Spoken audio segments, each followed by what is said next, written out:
kita udah sampai. Kita masuk dulu ya. Kita masuk dulu ya ke kebun binatang. Oke? Ya. Ayo. Aku lihat jerapah. Ada gajah. Wah, adik-adik senang. Senang. Ya, puji Tuhan. Puji Tuhan. Kita akan ibadah dulu ya. Kita akan memuji, kita akan memuliakan Tuhan. Adik-adik di rumah semuanya siap? Kita akan memuji, memuliakan Tuhan. Haleluya.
Kita akan berdoa memulai ibadah sekolah minggu kita. Haleluya. Bapa kami di sorga, Bapa yang kami sembah, yang kami muliakan di dalam nama Tuhan kami Yesus Kristus. Kami bersuka cita oleh karena Tuhan memelihara kehidupan kami. Engkau baik Tuhan, Engkau sahabat kami. Terima kasih Tuhan Yesus, kami akan memuji Engkau, memuliakan Engkau. Berterima kasih untuk segala kebaikan Tuhan dalam kehidupan kami. Terpujilah namamu Tuhan. Kami mulaikan ibadah kami di dalam nama Tuhan kami Yesus Kristus. Haleluya. Amin. Haleluya. Adik-adik yang di rumah sudah siap untuk memuji Tuhan? Jangan lupa bangkit berdiri semuanya. Ikuti gerakan kami di sini ya. Harta yang sesungguhnya ialah Yesus. Haleluya. Kupikir-pikir rumah mewah, wow. Kupikir-pikir mobil mewah, yeah. Kupikir-pikir harta yang banyak. Kupikir semua itu buatku bahagia. Kupikir-pikir rumah mewah, wow. Kupikir-pikir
biasa. Yesus yang selalu mencintai kehidupan kita. Biarlah saat ini kita semua ingin mengekspresikan betapa kita mencintai Yesus. Haleluya. Nyanyi pujian ini sama-sama.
Di rumah, lipat tangannya, tutup matanya, kita akan berdoa bersama.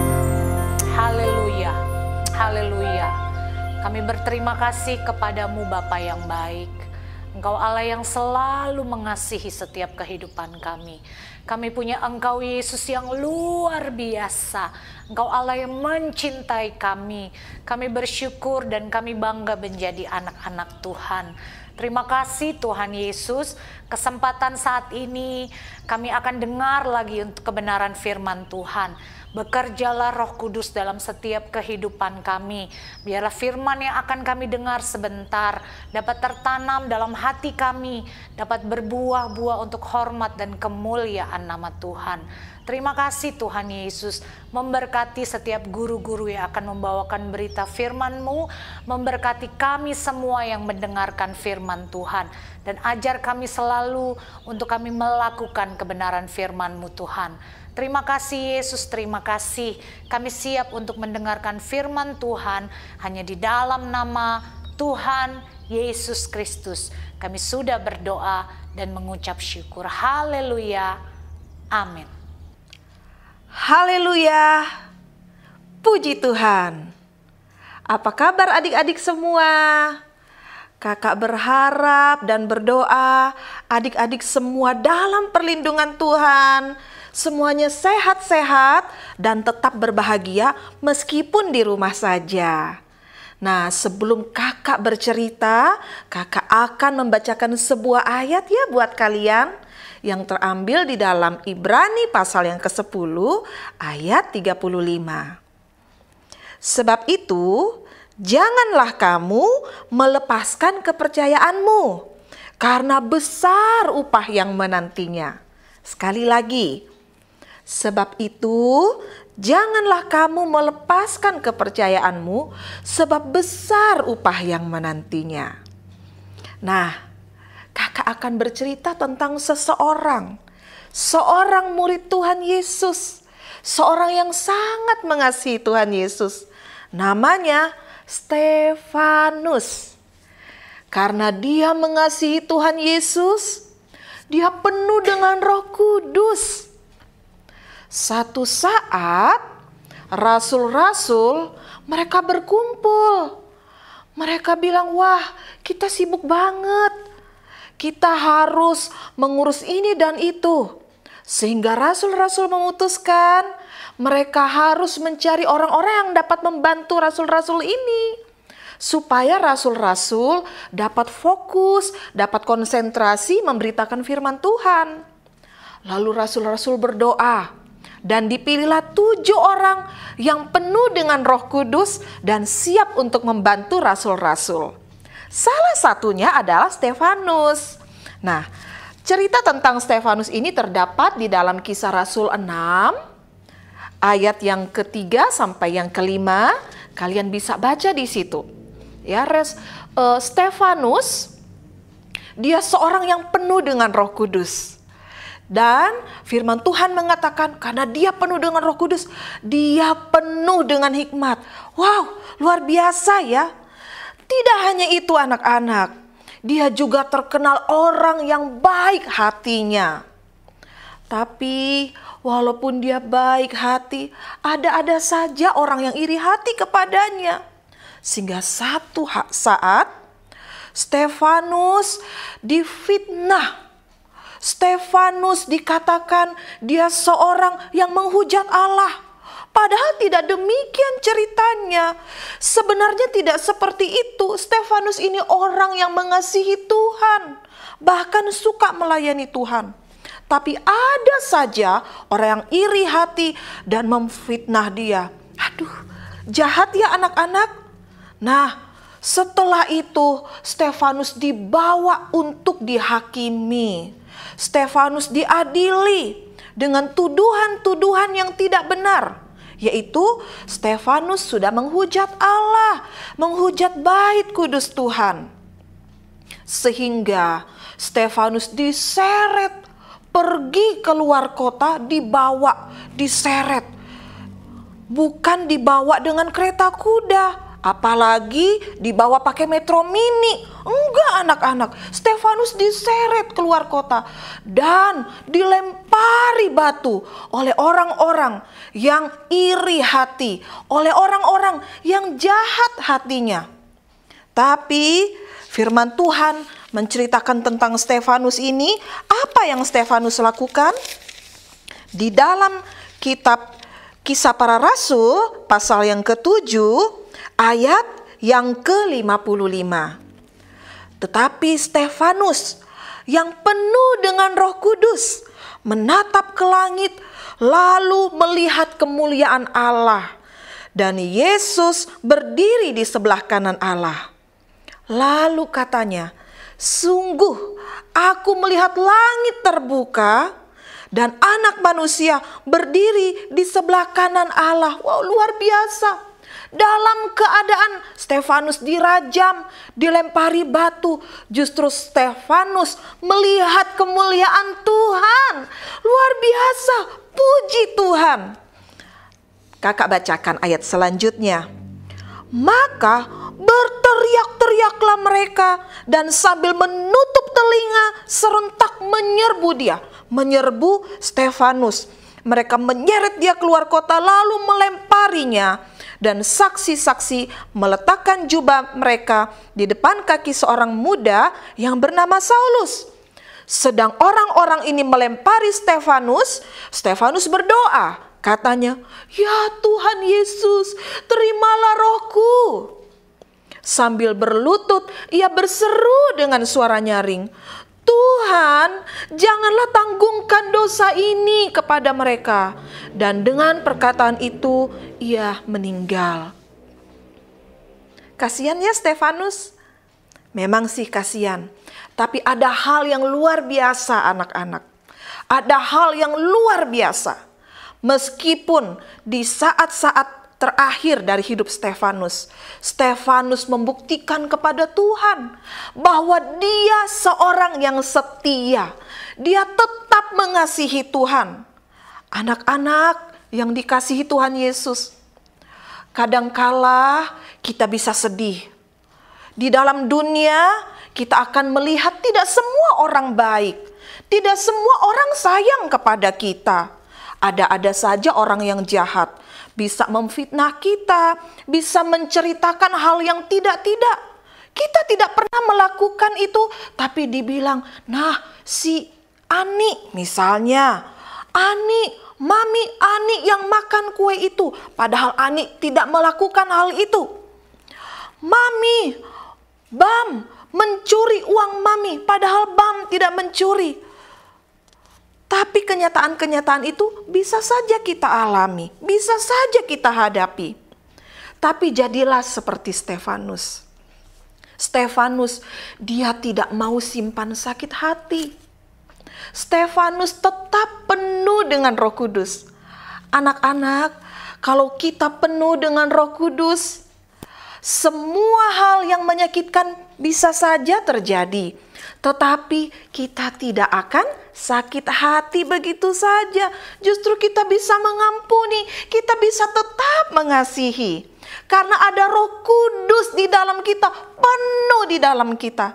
Karena itu kakak berdoa dan kakak mengajak adik-adik, mari kita berdoa. Kita minta Tuhan Yesus penuhkan saya dengan Roh Kudus. Supaya adik-adik penuh dengan Roh Kudus, adik-adik harus rajin berdoa dan rajin membaca serta merenungkan firman Tuhan. Bagi adik-adik yang belum bisa membaca, pagi-pagi ketika bangun jangan langsung cari, "Mama, susunya mana?" Bukan begitu ya. Tapi mama atau papa, tolong berdoa, kita berdoa sama-sama. Tolong bacakan aku firman Tuhan. Firman Tuhan didengarkan baik-baik sambil dalam hati berdoa, "Tuhan Yesus, saya ingin penuh dengan Roh Kudus." Walaupun adik-adik masih kecil, tapi Tuhan Yesus luar biasa baik. Dia akan memenuhkan adik-adik dengan Roh Kudus. Amin. Ya, seperti Stefanus, dia penuh dengan Roh Kudus. Karena dia penuh dengan Roh Kudus, dia penuh dengan hikmat. Dan dia tidak dendam, ya. Dia tidak memelihara sakit hati. Justru ketika dia diseret keluar kota, dia dilempari dengan batu. Pada saat itu, dia melihat kemuliaan Tuhan. Kakak ingat ada sebuah lagu yang berkata begini, "Ku ingin dengar cerita tentang kemuliaan Tuhan." Adik-adik, ketika kita mendengar cerita tentang kemuliaan Tuhan, biarlah kita berdoa, "Tuhan, aku ingin melihat kemuliaan Tuhan." Kemuliaan Tuhan itu lebih indah daripada games yang ada di handphone. Lebih indah daripada semua kesenangan-kesenangan yang ada dalam dunia ini. Adik-adik suka kan ke mall? Adik-adik suka main game? Suka lihat foto-foto atau video-video di handphone kalian? Kakak mau kasih tahu, kemuliaan Tuhan lebih indah lagi daripada itu semua. Karena itu, biarlah adik-adik suka berdoa. Minta kepada Tuhan supaya hatimu terpaut kepada Tuhan. Roh Kudus akan membantu adik-adik. Apalagi kalau Roh Kudus penuh di dalam kita, maka semua yang kita anggap indah pada saat ini, itu akan, itu biasa-biasa saja. Kalau berdoa itu luar biasa, saya bisa merasakan Tuhan Yesus, saya bisa merasakan hadirat Tuhan. Oh, luar biasa Tuhan, kemuliaan Tuhan luar biasa. Amin, adik-adik. Tidak hanya sampai di situ. Bahkan, seperti Stefanus, ketika ada yang menyakiti kita, memfitnah, bahkan mungkin isengnya keterlaluan, kita dapat berkata kepada Tuhan, "Tuhan, tolong berkati dia, ampuni Tuhan." Seperti Stefanus, dia berdoa, "Tuhan, jangan tanggungkan dosa ini kepada mereka." Tuhan akan menolong adik-adik semua. Roh Kudus akan membantu kita.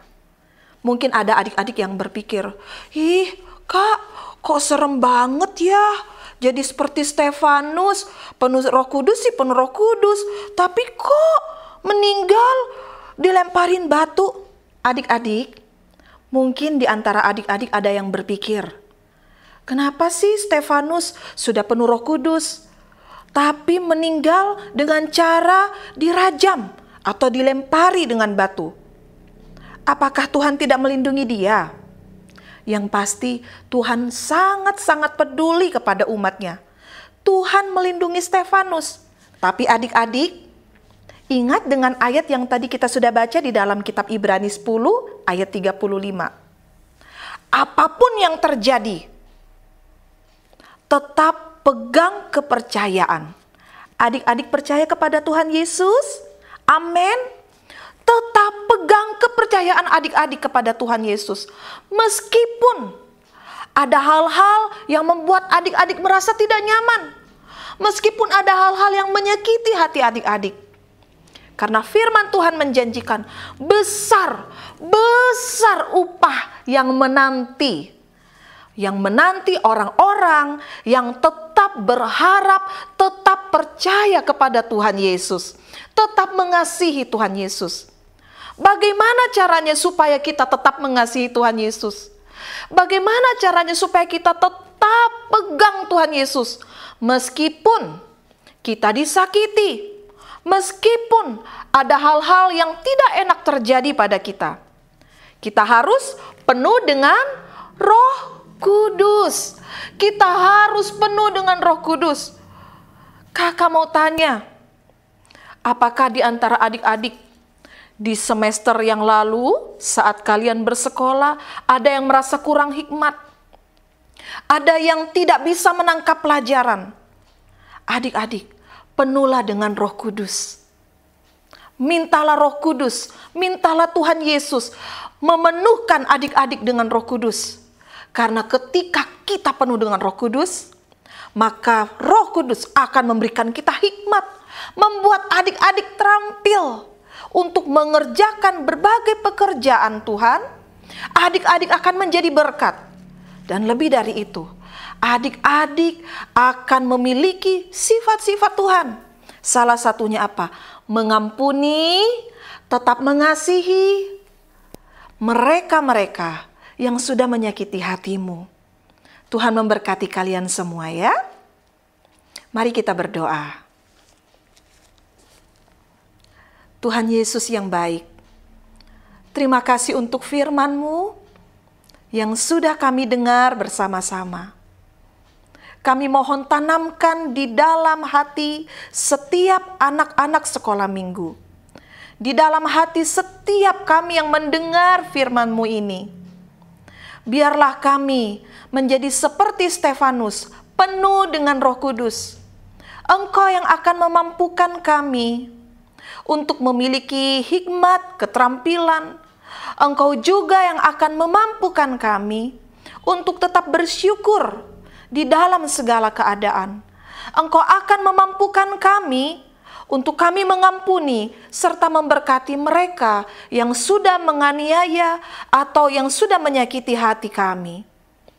Tuhan, kami berdoa, biarlah di saat kami berdoa, di saat kami menyembah Tuhan, ketika anak-anak kami berdoa bersama-sama orang tua mereka, biarlah mereka, anak-anak ini, dapat melihat kemuliaan Tuhan. Sebagaimana Stefanus melihat kemuliaan Tuhan, biarlah ini boleh kami alami ya Tuhan. Dan nama-Mu ditinggikan.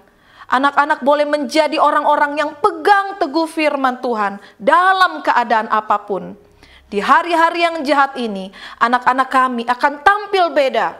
Menjadi anak-anak Tuhan Yesus. Penuh dengan Roh Kudus, penuh dengan hikmat, penuh dengan kasih. Terima kasih ya Tuhan. Berkati setiap kami, berkati orang tua yang sudah mendampingi anak-anak saat mereka menyaksikan tayangan ini. Berkati anak-anak kami juga. Terpujilah Tuhan. Di dalam nama Tuhan Yesus Kristus, kami sudah berdoa. Haleluya. Amin. Tuhan memberkati adik-adik. Haleluya.